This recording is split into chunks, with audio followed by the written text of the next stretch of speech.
Welcome to the NCIA's Voice of Cannabis podcast.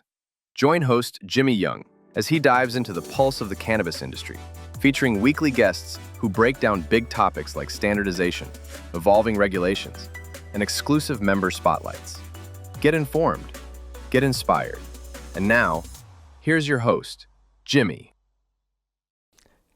Hi everyone, welcome to another episode of the NCIA's Voice of Cannabis. I'm Jimmy Young, and once again, we want to thank the NCIA for this opportunity, and a special thank you to Bud's Group of Consultants in the tri-state area of New York, New Jersey, and Connecticut. They work with the cannabis industry exclusively, providing insight on accounting, compliance, legal, marketing, and other industry-specific challenges. And if you know anything about the cannabis industry, there are plenty of challenges. We also want to thank the Maverick PR Group out of Denver, Colorado, for all of their help. Now, our guest on the podcast this week is another new member of the Board of Directors of the NCIA. His name is Kasey Kollross, and he is an entrepreneur and an IT guy from Minnesota who is the founder of LandTech, a team of IT experts. And if you know anything about me, I try to basically stay away from all things having to do with IT, which is why you need someone like Kasey. And Kasey, thank you so much for joining us here today. One of the newest members of the NCIA's Board of Directors is Kasey Kollross. He's from Minnesota, the land of 10,000 lakes. And Kasey, you told me you've been in all those 10,000 lakes, haven't you? Absolutely. And first of all, what a great state to embrace the cannabis plant. Why don't you tell us a little background on, what role it's played in your life and where you are now? Sure, absolutely. First of all, thanks for having me, Jimmy. Really appreciate it. Happy to be here.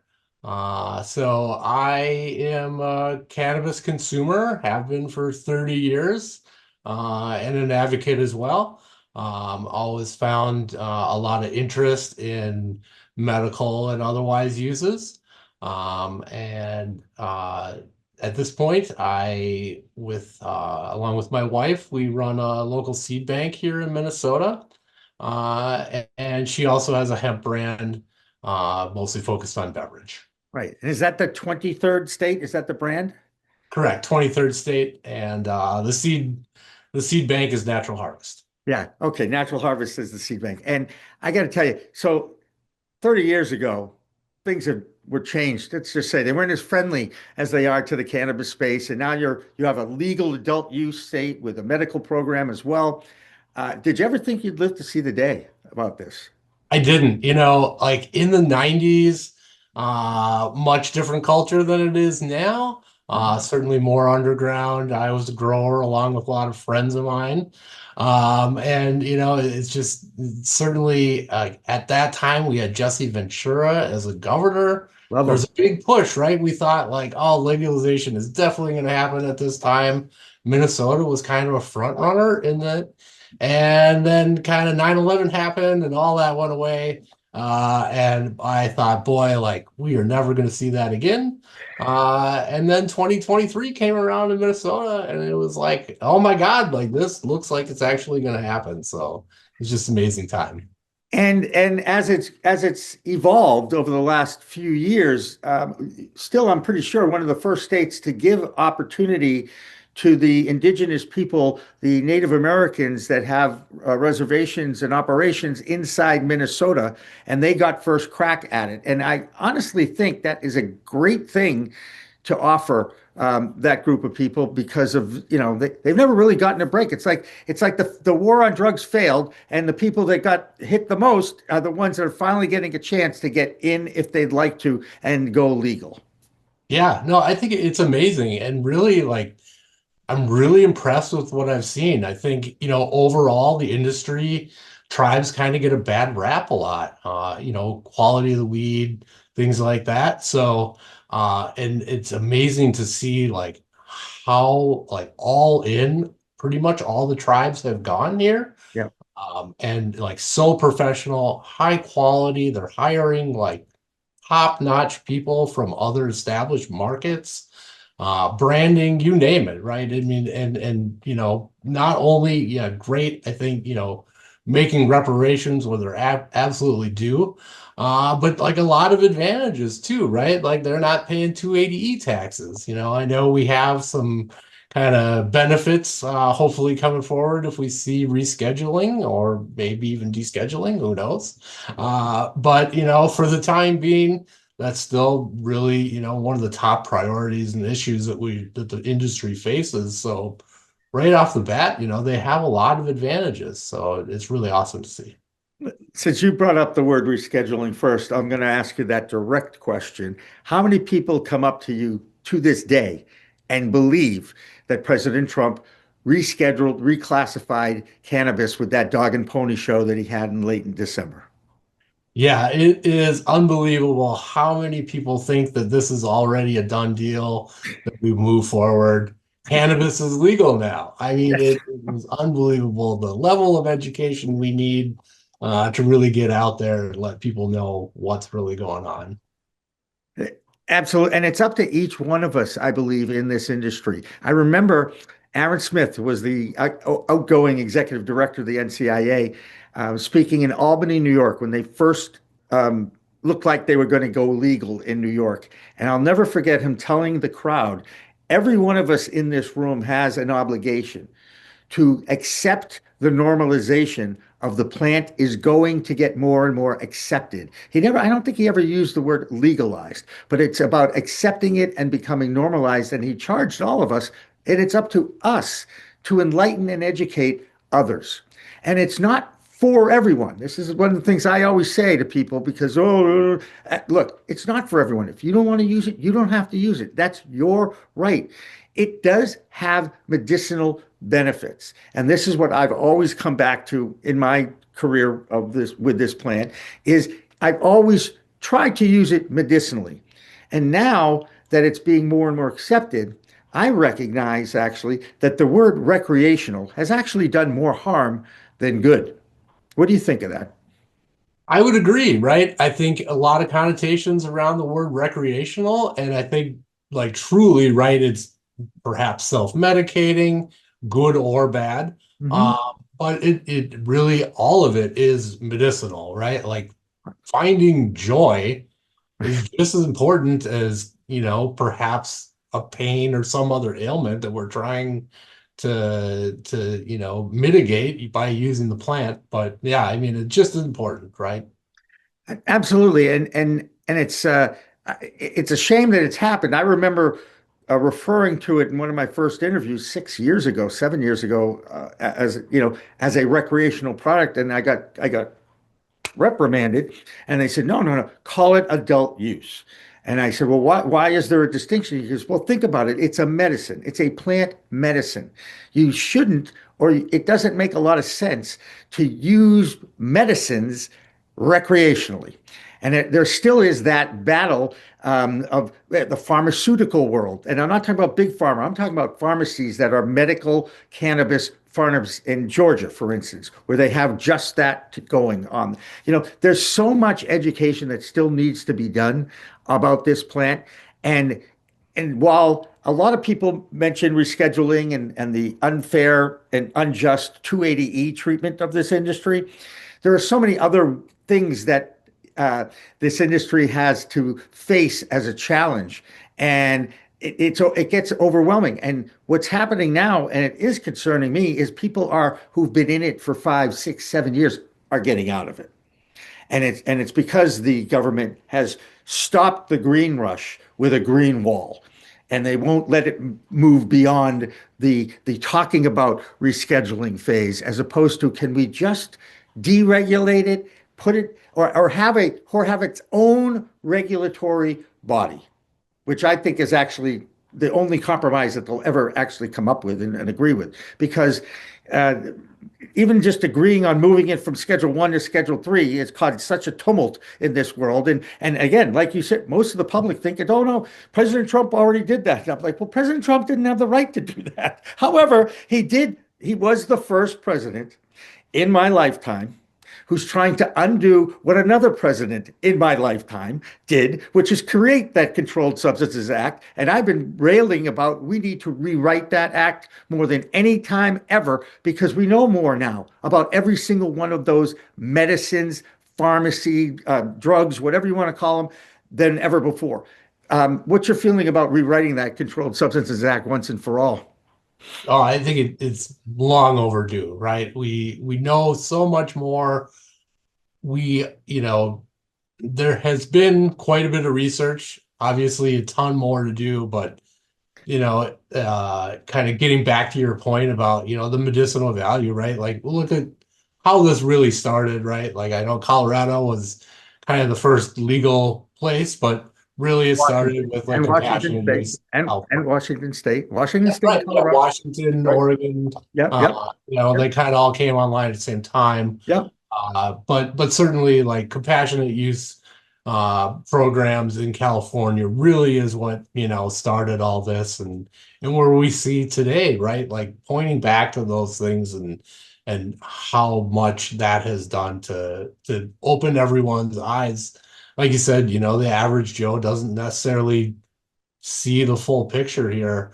Right. But in my lifetime, I've definitely seen a change in the overall perception of like, oh, they're just, druggies Right. hidden in an alley somewhere to like this actually has true benefits. Right. Well, we were forced in the alley because of the vilification of this plant medicine from the 1970 on when he put it in Schedule 1 next to heroin and LSD. And the fact that Richard Nixon is driving me crazy as an adult because I did get to skip school when I was 12 years old for moratorium day and marched with my brother, who's 5 years older than me. And I had explained to my parents why it's so important to me to march. So they wanted to test me to see exactly if I knew any of the issues. And of course, I had done it. I was prepared for that one, let's just say. Okay. And I did get to skip. And it was, I look back at it now and I'm really glad I did because that day had an impact on my life to this day, really and truly. And now it's the fact that we're still talking about Richard Nixon. It's incredible. I was a history major too when I went to college, so it's just like that guy of all guys. I mean, it just A little maddening, right? 100% maddening. And if you look, most of the history of this plant in this country is maddening. Okay. Yeah, yeah. Are you still seeing and dealing with the stigma? Oh, absolutely, right? I mean, it doesn't go away. It's improved, but I mean, as we've seen with the hemp ban that's going on, right? Like Yep. so much propaganda. Sam, Yep. boy, they really Oh, somehow managed to turn up that machine just like nothing I've ever seen. And it's all that same old rhetoric from 100 years ago that, that's right. and none of it is accurate. But boy, it's still out there. Right. And I live in Massachusetts, and the Sam is trying to undo the adult use industry here. And they Mhm. just released a poll, which makes me feel so much better. Okay. However, now the money is going to start getting spent, and the main media will start collecting that money and telling you all the bad things about cannabis because and the people that are in the industry can't talk about it in a positive manner at all because they're banned from mass media. So Right. the deck is stacked against this industry again, and there's still a lot of fear, even though it was an 80% no, we're not going to pass this thing to 20%, and yet there's still a lot of fear, if you will, because when people get in to that voting booth, and no one's around you, and it's just you and your pen and your marker, and you mark it, and you go, and of course you could tell people who you voted for, even if you didn't vote for them. And Right. I don't know if you know about human behavior, but I'm not surprised if that happened, right? So, how are we going to get the one plant alliance that the D'Angelos are out there hawking right now when you have the legacy market, the legal market, and the hemp market about the same plant? Is there any way that we can ever get to the point where it's the one plant alliance that they'd like to see? I'm not super familiar with that particular organization. However, I think the ethos there, much like NCIA, it is one plant, right? Okay. And all those factors absolutely come into it, and NCIA I think is in a really unique position, that they can bridge that gap and find these commonalities. And the fact is, like adult use cannabis has very little to fear from hemp. It's a very different consumer base for the most part. Hmm. While there's certainly some crossover, you don't see people that are consuming a 5 milligram beverage necessarily like going to their local dispensary to buy wax or something like that. So Right. The it's concentrates. Yep. two Yep. different things. And kind of to your point about normalization, it's amazing what beverage and gummies and some of these products that what it's been able to do, and get it out there to the mainstream, that people that they're not anywhere involved, perhaps 30 years ago they in college maybe tried it once or something like that, but it just hasn't been part of their daily life. And all the messaging we want to do from an adult use cannabis side, it's just never going to reach them the way that finding things like in a restaurant, or some other on-prem, or even a liquor store where perhaps they're already buying a similar type beverage. It just makes the most sense. Any idea how many dispensaries are now open in Minnesota right now? Ballpark? Good question. It is changing rapidly. Yeah, I don't know how many, that's right. I should. but I could have Googled it too before I started talking with you. All right. But I do know that the tribes got the first crack at them. I do know that they're opening. I know that there's been a few others that have opened as well, and sales are picking up, and all that is happening. As someone who went through as the first East Coast state to vote it into the mainstream, if you will, in Massachusetts, I got to see what happens in new markets that are just opening. And look, just because I used it for most of my life, I did take 10 years off when my son was born, but when I've used it for most of my life, I thought I knew a lot about it until I walked into a legal dispensary. And they're like, "Well, what kind of flower do you want?" I go, "What are you talking about flower? What's flower? Do you talking about the buds? Is that what you're talking about?" I mean, you had to, there's a basic primer that needs to be shared with those that are, I've been a medical patient since 2013, and I still don't understand I'm amazed that the cannabinoid count when I started in 2013 was about 70s, and it's now over 400. I mean, and again, you mentioned it with we were talking about rescheduling and research. There is still plenty of research that's been done, and there's plenty of research that can be done because we're learning more and more about this product all the time. And we talked about this before I hit the record button about people going into dispensaries and buying the highest percentage of THC, thinking that's going to be the best weed to get wasted on. Am I wrong? I mean, that's pretty much what the buying thing is, right? yeah, unfortunately, yeah, that is kind of the trend. I have fingers crossed here in Minnesota. We have a long way to go to kind of get to that equilibrium. So new, but yeah, it is unfortunate that it's from a consumer perspective as well as operators as well. I think there's complicity on both sides here, when it comes to kind of furthering that narrative that high THC number is your ultimate goal somehow. Yeah, well, it has to do with the steering currents of those terpenes that it's mixed with. Once you understand the endocannabinoid system, or at least have a working knowledge of it and how it interacts with all mammals and what have, you start to understand why what works for you may not work for me, And whether it's a hybrid that is the middle ground of the sativa indica, or it's a mixture of the different terpenes that really dictate the impact and the effect that the plant is going to have on you. But every human being, every mammal is different. And I try to explain this to a friend of mine who's known me for a long time, and certainly has a little bit knowledge base there. Even he was like, "Wait, Trump didn't legalize it?" And I was like, "Oh my God, no, no, just because he thinks he's a king, he can't do that." Okay. I mean, so, and we talked about this too, the difference between normalization and acceptance and legalization. And legalization gets thrown around all the time. And I'm like, you know what? The problem with legalization is it involves politicians and lawyers. Mm. Okay. Normalization means something has been accepted as part of our world and you have to learn about it. Look, alcohol is like that too. We all self-medicated on alcohol until we got sick. That's how we learned what our limit was. I'm sorry, but that's a fact of any teenager in America. And I grew up, I know you're not old enough. I grew up when the drinking age was 18, and I moved into my college, Tufts University, on my 18th birthday.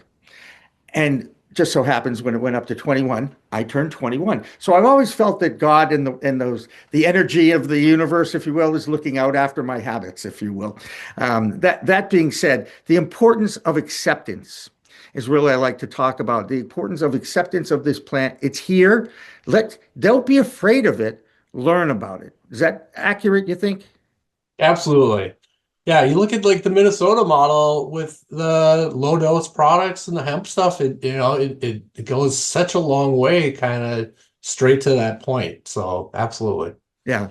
And the seed universe, which obviously the 23rd state group is into, I was amazed that they allowed seeds to be sold and distributed across countries, across state lines, and nothing has stopped that from evolving. That is still a very vibrant commodity, actually, don't you think? And how is that going?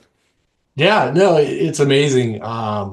So back in the 90s, I would, perhaps make some trips to Canada. They had some seed banks and where it's come from that to like this proliferation of, many of our partners are European. Mhm. So, Dutch Passion and Yep. Barney's and all those big names, right? Like that's all huge European companies that have established roots here in the United States as well. And, just to see it explode. And I mean, growers, I think they estimate about 350,000 people home grow here in Minnesota. And you're lucky you have home grow, because even a state like Washington State, one of the early adapters, if you will, adopters, doesn't have home grow. I mean, it's amazing to me. And I'm in Mass, we have it as well. 6 plants per adult per dwelling. So you can get to 12 if you have double occupancy, as it were. Um, what role would you like? What would you like to see the NCIA develop into? What do you think you could bring to the table for them to make their organization stronger? Boy, that's a good question. It's about one every 30 minutes. Okay, I'm sorry. Very good. Yeah, well, I think, like I was mentioning before, I think the NCIA is in such a unique position. There's a lot of, especially in the beverage world, these different, alliances and groups that have kind of popped up. And, as we were, discussing earlier, right, the difference there between the plant is a number that the federal government has imposed on it. So, Right. I think, having NCIA and, in my role, I'm going to champion this as much as I can that, we're all in this together. It's not, me versus them or one side of the business versus the other. That's right. It's time to put the fingers down and the handshake open and the hands open, because this plant is here to stay now. And no matter how much money Sam has out there fighting to shut it down, the the populace is accepting it more now. It really is. And when people come up to me and say, I can't believe how many dispensaries are out there on, Route 9, Route 3, Route 4, whatever. And I'm like, count the liquor stores. Go ahead. Right. Just the next time you take a drive, count the liquor stores or the package stores. And you'll be amazed because you've got thousands of liquor stores and you have hundreds of dispensaries. The difference is it's still a novelty. It's still new and people don't understand it. And I go back to what Aaron said at that event in Albany. We're all teachers and educators now for the public. And we have to do it because mass media is not allowing any public service announcements that are positive about this plant. They are still treating it like a Schedule I substance that's addictive and has no medicinal value. And again, that's the kind of thing that really makes me mad. And it allows me to dig my heels in and say, no, I'm documenting a fight that that should have happened about 50 years ago, but it didn't. So now we have to make up for it. And more importantly, as a lifelong educator, I want to share my experiences and my different things that I've learned about this plant. And, you mentioned, we were talking a little bit about going into a dispensary and getting flower and smoking the flower. 50% of the daily users of this substance, this plant medicine, are not smoking it. They're using tinctures and they're using edibles and they're using a vape pen. And I don't want to get into the specifics of the vapes and all that because I'm not sure we still know, but that's where the market is. And you're a business guy, you understand, you follow where the market's going. And whenever I see a news story, whether it's network news or local affiliate networks here in the Boston area, and they start talking about cannabis, and the first thing you see is the burning joint. And I say, guys, you don't have to do that. It's okay. Show the store, show the fields. Okay. I don't care what you show, but not everybody's using it as a smoking tool now. So yeah, absolutely. Yeah. I mean, it's even so, for instance, like here in Minnesota, right, with the hemp industry, right, is beverage and gummies for years before we got to a point of adult use here. And like for us, like my wife was diagnosed with MS a couple of years ago. yeah. And in the process, she had never used cannabis in her life. She certainly enjoyed her glass of wine or two in the evenings, and that was just normal. And, kind of all that went out the window with the diagnosis. And so she has never consumed a combustible product ever. And just like that is the reality. And we see more and more. And, frankly, I get it. I don't agree. I like flower myself, but, I understand people don't like the smell of it in public, and, you're entitled to that, right? So, having these other form factors, there's so much more to it. And absolutely, right, the media, by portraying it as this, conflict, as they like to do, because that gets clicks. Right. Eyeballs, ratings. Believe me, I'm very familiar with commercial media. Anyway, hey, Kasey, I could talk to you for hours, and it would be great if we weren't recording this and we could share and some of the product that we both enjoy. But we had a very good conversation about it, and I appreciate you joining me here on the Voice of Cannabis show for the NCIA. So, Kasey Kollross, thank you so much. Best to your wife and the 23rd state, and let's just keep this going. All right? Absolutely. Thanks so much for having me, Jimmy. Love being here.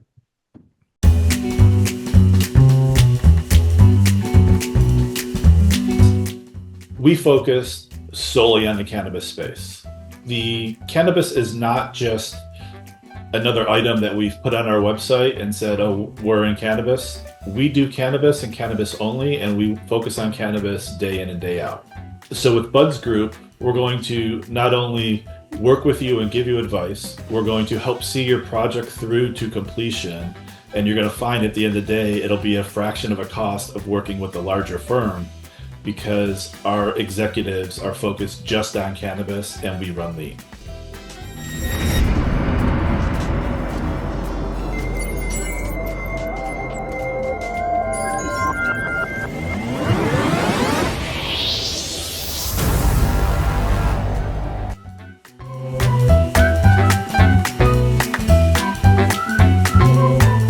Looking for PR that over-delivers on expectations?